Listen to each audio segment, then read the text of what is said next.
Addiction. It's like being in a dark room and you can see a light switch, but everything around you is dark. You have to make the choice. Am I going to get up and turn the light switch on and be able to see the light again? Or am I going to continue to sit in the corner in the darkness and stare at the light switch?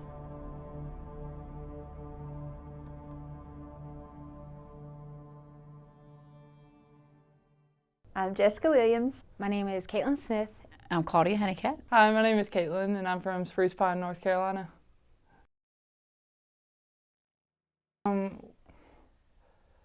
Being in addiction, I think it's a lonely place.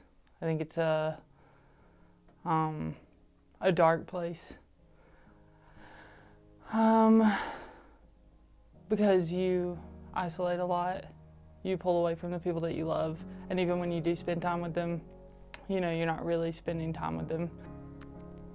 Addiction is, at its worst, really dark and really alone, and really like loss of self, loss of control. Addiction can total out a family, even a strong family, even a family that seems to have it all together, even a church family, even a well put together family. I thought that I wasn't hurting anybody, and I would always say, you know, what I'm doing isn't affecting you, it's only affecting me. But now that I'm sober, I can see where it was affecting them.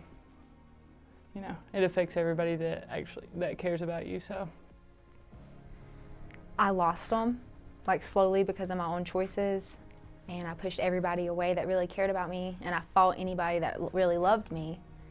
And I know that I hurt my mom really bad for years, and I didn't realize it because the lies I was believing through my addiction and stuff, and it was not good. Our women need support from other women. They need support from women who have been there. They need support from mothers who have survived addiction. They need support from grandmothers who have raised children while daughters are dealing with addiction. They need support from women maybe who have never battled addiction, but who have experienced grace and mercy and love and kindness and gentleness and faithfulness and self-control and all the things.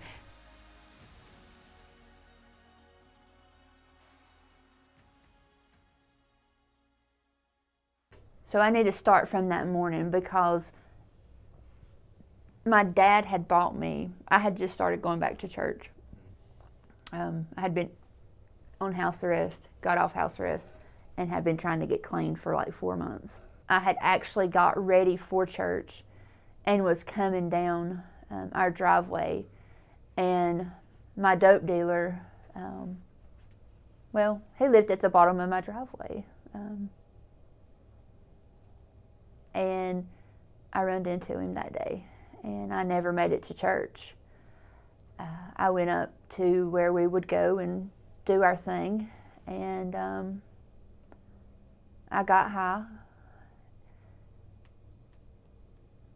I was a mess. I was screaming, I was crying. I knew my dad was going to be disappointed. My kids were already so hurt. You know, Jet and Jaden were scared for me to even leave because they didn't know if Mommy was going to come back home. And all that stuff is rushing through my head. And am I going to make it out? And the more I drove, the harder I drove.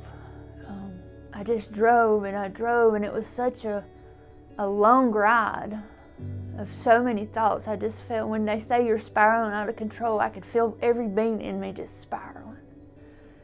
And as I was driving up that mountain, I was just praying between me and the enemy. I just would war back and forth, battle in my head, not knowing, was God really real? Could He really free me from this?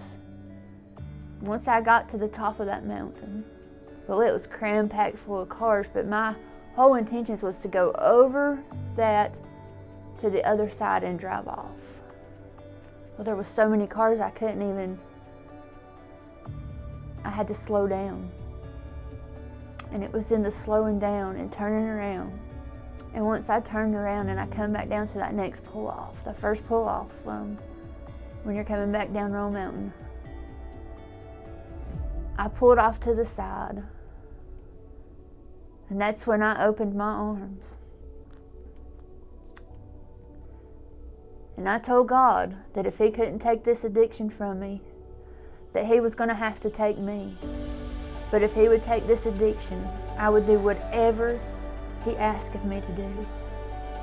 And from that moment, of February 7th, 2016, I have been free from the bondage of addiction.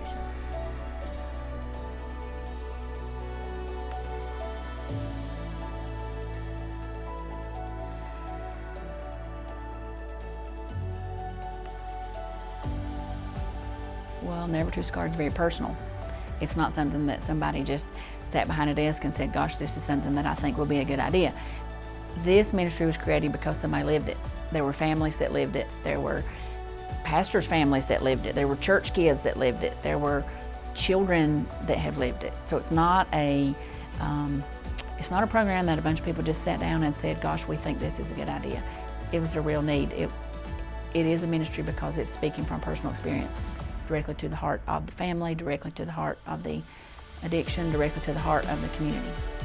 My hope for it is that, ladies are able to come in and, get the help that they're seeking and have their lives changed through Christ.